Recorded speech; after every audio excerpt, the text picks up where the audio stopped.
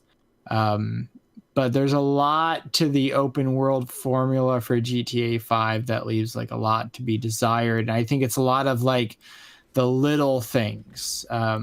GTA focuses on the large picture, which I guess it should, but I feel like it doesn't feel as intricate as I'd like. Does the story like go anywhere? Does it come to a head at all? Well, that's the thing. I'm not sure where I'm at with the story. Oh, you're not done yet. I'm not done yet. So I'll probably have a lot more to say come 2 weeks from now. And hopefully I'll have the money to purchase Red Dead. I'm so excited for Red Dead. Yeah. So hopefully I'll be able to talk about both of those games come next And you week. and I have to play Red Dead Online because I want to be a cowboy with my friends really bad. Yes. And that's another thing. I want to get it when it comes out so I can have those experiences. It's like, if I had waited like 2 months to get like Monster Hunter World, I wouldn't have had the beautiful experience that we had, especially in that first month. Definitely took over our lives for a while. Yeah. I mean, I might have passed 200 hours in that game. I'd like to revisit it soon, but it's just a matter of I feel like there's a big else. content pack coming on the way sometime. That would be a huge motivator to get us all back into it. I mean, I accidentally paid for another year of PSN, so or PS Plus. You're ready. So I'm ready, yeah. Yeah. I think I maybe have like a month or two left in my current subscription, and hopefully I'll be able to keep paying for online.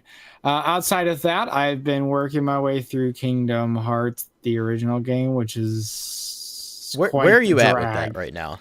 You're a I charged through Agrabah. Is that Agrabah, yeah. name? Yeah. Which I think was my favorite world. Congratulations, you made so it farther than I did. What do you mean? I didn't beat Kingdom Hearts. My wife did. Oh, wow. I mean, I beat the final boss for her because she wasn't able to do it. But like I'm after still disappointed Agrabah, in I you. couldn't play it anymore. I was like, nope, I'm done. That's actually when it got all right. Yeah. It's getting to the point where it's like, okay, this doesn't feel awful. How much is after Agrabah? I wouldn't be surprised if there are only like 3 or 4 more worlds. And worlds, if you charge through them, like you can get through a world in an hour and a half, like leisurely, right? So Which world number is Agrabah for you? Okay, so if we're counting Destiny Islands, is that what it's called? Destiny Islands? Yeah. And then there is the second world, which is Traverse Town. Then there's Wonderland. There's the Deep Jungle, and then Coliseum. So that's 5, right? And then you get the Warp Drive, and then you don't have to play that god awful gummy mini game. Why is that in the game? I don't know why. It's terrible. It's not fun. It's not fun. And okay, I think that's probably why the game got better. It's because all of a sudden I can just warp and I can skip that entire section of the game now. It's a lot better in 2, by the way. Okay. Because oh my god, I was like, this, I have to do this again. Like every time I go to the wrong world or something like that, And I'm you like, have to play crap. through the whole thing. Then Kingdom I have Hearts to 2 do the makes you whole do it thing over once again. per world. Once. Okay. Yeah, and it's like I can get through it once. It's like, oh, here's an obstacle to get to the next world, but it's like, don't make me do it over and over again because it's really awful. It looks like Gummy Ship's coming back in Kingdom Hearts 3, but will probably be refined, I'm assuming. Yeah, because it's not. I have not messed with any of the customization because it's like such a. It's a chore. It's not something that I want to do. It doesn't seem fun. So I'm and looking at the wiki here, and it looks like you're just about over halfway through. Yeah, That's what I was gonna say. that makes sense. It seemed about the halfway point. There's not a lot of worlds, and you don't really backtrack much. You can just kind of keep rushing through. Yeah, I mean, I had to go back to the Coliseum like before I went on because I had to do some stuff. But Right. I found my absolute favorite moment of the game so far. And once I beat Agrabah and I got one of those lost like pages, and I went back to the like wizards chambers and I put the page in the book, and then all of a sudden I was in the 100-Acre Woods. And I was did you not know that was what it was at that point? I didn't know the 100-Acre Woods was even going to be in the game. But once that happened, I was like, because like I love Pooh Bear, I love Winnie the Pooh. Like, so it's just like I'm so happy to hear Jim Cummings. And every time you go to the 100-Acre Wood throughout the series, it's always like a chill experience. For me, it's always like a break from monotony. So it's in like Kingdom Hearts 2 as well. Yeah. Okay, that makes me so excited to play too. Anyway, I'm working through that. Hopefully, by time the next breakdown podcast comes, I'll be done with GTA 5 and the first Kingdom Hearts. In addition to that, I hung out with a buddy this week, my buddy Joe, and we were just hanging out. And I even forgot to put the fact that I played a little bit of Super Mario Party. I'll just say that I liked what I played of it, and I want to play more. Did you just play like one board? Yeah, I played one board, just a 10 turn. We just kind of wanted to see. Joe wasn't too thrilled with the game itself, and I was like, I just want to at least get a taste for it. So I liked what I played. And it's a great improvement over 9 and 10 in terms of its format, even if there are only 4 boards. Outside of that, we went ahead and he was searching for a game on the eShop for the longest time. He was like, I gotta find this. It looked really cool. And he finally found it. It's called Wizard of Legend. Haven't heard of this one. It is a co-op roguelike game. Okay.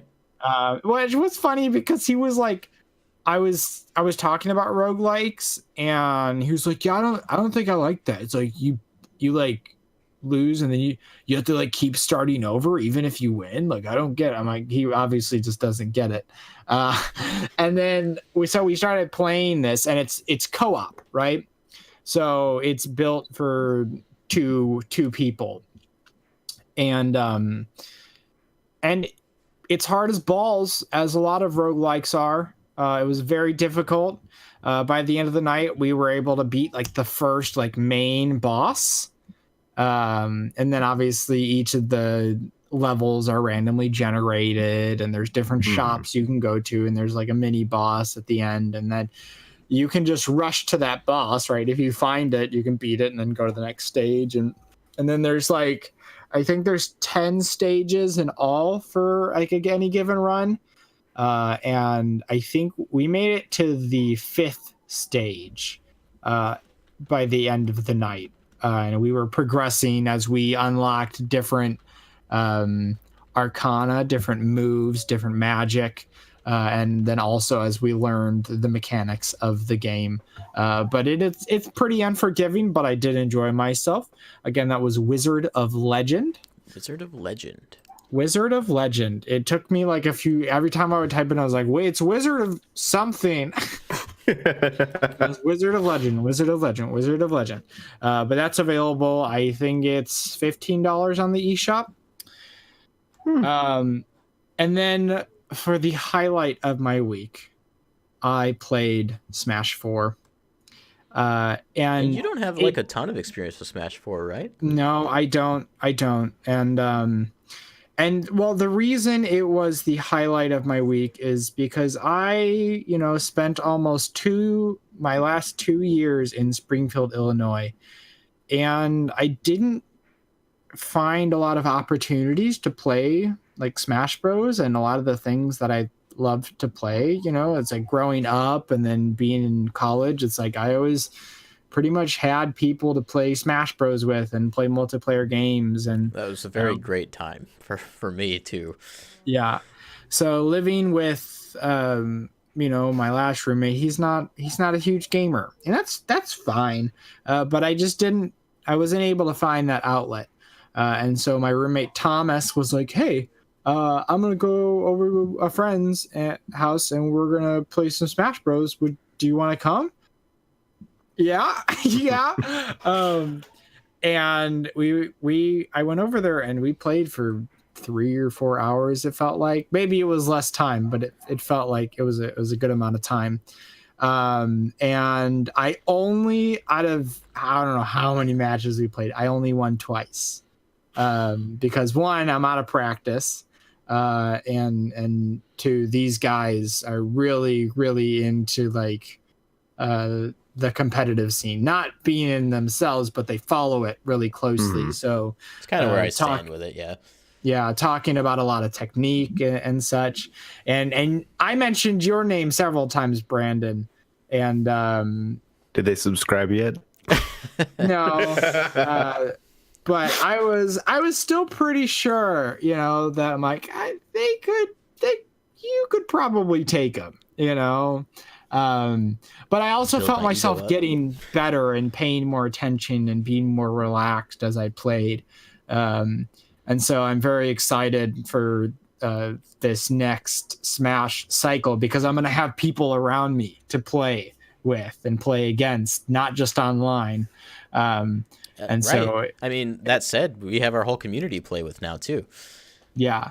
And so like, I think it kind of dawned on me last night why initially I wasn't feeling as excited for Ultimate as a lot of other people. It's because I was kind of out of that community.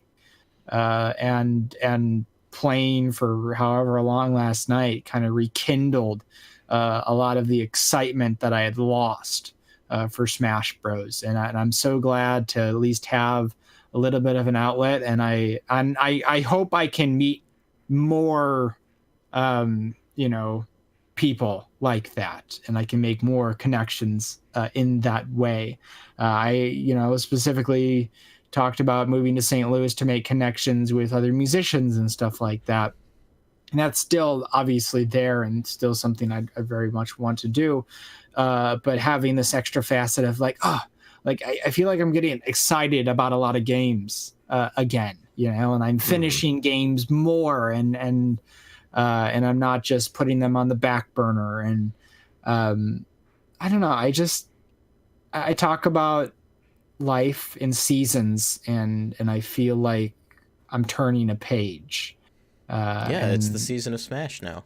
Yeah, even in just that sense, but in a more just kind of generic sense as well. Oh, for sure. And I'm very, very excited. And it was just, it was a good time.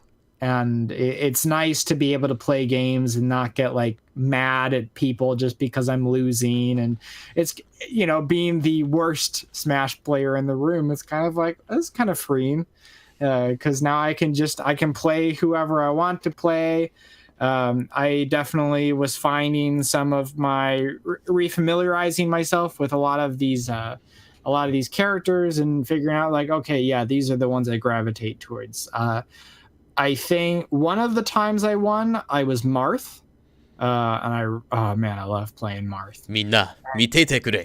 And then surprisingly, a character I hardly ever play as was my second win for the night, which was Lucas against two Roys. So You're doing me Roy? good there, Logan. yeah, right. I love Lucas. But which Roy's? That's a good question. Was it was both funny. Roys? Well, at a certain point, so we had like a 4-player free for all where we were all Captain Falcon, and that was a mess. All Fire Emblem, I like Falcon it. Punch, Falcon Punch, Falcon Kick, just like on and on and on. And then one of the guys left, and so it was just 3 person free for all, and the other 2 guys picked Fire Emblem Roy, and then I had hovered over Fire Emblem Roy for just a second before moving up to Bowser Jr. and then changing to Roy and then doing it that way. And they kind of both looked at me like, really? You're going to be that guy? I'm like, yeah, I want to be that guy. But it was a lot of fun. And, for numerous reasons, definitely the highlight of my week. Sweet. It makes it more exciting knowing that Sakurai is adding some more like party-focused modes to Smash Ultimate, like Smashdown. I hear constantly my friends want to just play Smashdown, where we're like forced to use characters we don't typically use. Yeah. Oh, I'm super excited for that. Yeah. And knowing just like at the bare minimum, we're looking at 74 characters in Smash Ultimate as of right now. I don't know if Joe is still listening, but Joe, if you're out there, I'm going to choose Ganondorf first. Oh, you're going to beat him to Dorf? His boy. I posted a meme in the Discord of like all the buffs that Ganondorf had received, and then he had like one nerf, and it was that enemies can escape the flame choke, and like the person talking to Dorf was like, "What did it cost?" Everything. In the chat, Dream Drop is still pushing for Shadow and Sora. We had a discussion last night as well, as I kind of was like, hey guys, who you guys want to see? And then obviously there were some jokes made because some of those guys aren't very serious, and that was funny. But Sora came up. Also, I do want to note, Crafty J is saying if Nintendo remade Earthbound and Mother 3, that would be awesomeness. Yes. I feel like I don't even want any of those necessarily remade. I just want Earthbound and Earthbound Beginnings to be released on Switch, and then release Mother 3 as like Earthbound 2 or something like that. I think Mother 3 could come stateside if they do a remake. I wouldn't be surprised if it came as a remake with the original bundled in. Okay, yeah, I could see that. But I mean, obviously, I think that's a franchise that people are thirsty for, and I could even see a Mother 4 down the line. We know that Shigesato Itoi is like done with the series, but it would be nice if maybe someone else got to take the mantle, like Sakurai. Yeah. Ooh. Dad. So yeah, I think that's gonna wrap up the breakdown for the most part this week. Make sure to come back on Friday for the Nintendo Stuff podcast, the podcast stuffed to the brim with Nintendo. We go hard on Nintendo on that show, if the name didn't say. Crafty J says, I would love a remake with 2D animation instead of 3D or pixel art. Like hand-drawn animation for Mother, I think would be a really good fit. That's also what I want in the next 2D Mario game. I would take the heck out of 2D drawn animation. I mean, look at like Wario Land Shake It, which has an anime hand-drawn art style. It looks gorgeous. And that came out on the Wii, so it's like it's not out of the question. There's also a Boy and His Blob remake on Wii that had the exact same art direction going for it. Or same medium, not the same art style, but you know what I mean. I mentioned the Discord earlier. If you want to become a part of that, there's a link in the description below. You can join the Discord server, chat with us. We're in there a whole lot, and we have a nice community of folk in there who love talking about games, Nintendo, movies, anime, TV, whatever. We got rooms for all of it. Pretty Life. much. Life. There is one for life. In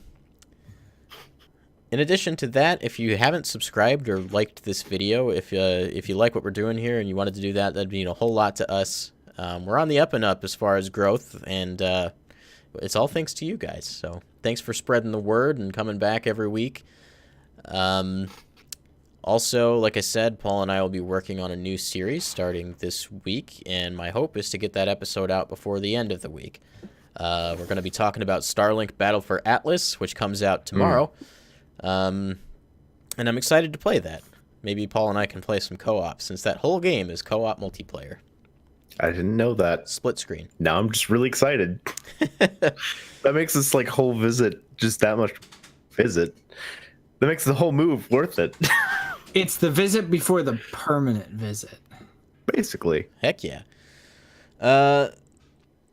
Let's see. Anything else to plug? Yeah, sometime this week, I hope, I would like to do a stream of the minigame challenge road from Super Mario Party. It's single player, and I feel like that'd be a fun way to experience that alongside you guys. I'll let you know when I plan to do that. As well as some more Smash 4 streams. Not done with those yet. Just kind of, I'm picking and choosing time as I get it. So, trying my best here, guys. And then the last thing, if you really like what we're doing here and you want to help support the show, there's a link to our Patreon in the description below. You can help with as little as $1 a month, and there's some cool perks that go with that, including some Discord rewards as well as early access to some videos and whatnot. Link is there in the chat, thanks to our friend Josiah, as well as the Patreon. Let's see. I think that's all I have to talk about. Anything else you guys want to mention? Twitter. I mean, follow us all on Twitter. Follow us on Twitter. Follow us on Twitter. And then also follow me on Twitch at loggy_doves. I do some streaming there every once in a while. I'd like to get a schedule going with that. At least twice a week. I think that would be my initial goal, is to stream twice a week. And if you have any recommendations for what games I should stream, I'm also open to that. But I think that's all I have. Superman 64. Okay. If I can get a copy. I'm moving, but eventually I'll go back to doing stuff. I promise. It's coming. Good things are happening. Just very slowly, because moving's a process. Yes, it is. But all that in mind, guys, we will see you on Friday at 7:30 p.m. Central Time for the Nintendo Stuff podcast, where we'll be talking about all the things that happened in the world of Nintendo over the last week. Crossing my fingers for a Nintendo Direct announcement tomorrow. It's got to happen sooner or later, so I'll just keep saying it's going to happen every week until it happens, and I can say I was right. That isn't that how it works? That's how leakers do it. I was pretty sure that. Yeah. So with all that in mind, guys, we'll see you later. Don't break your backs, breaking the games, but for now, break time's over.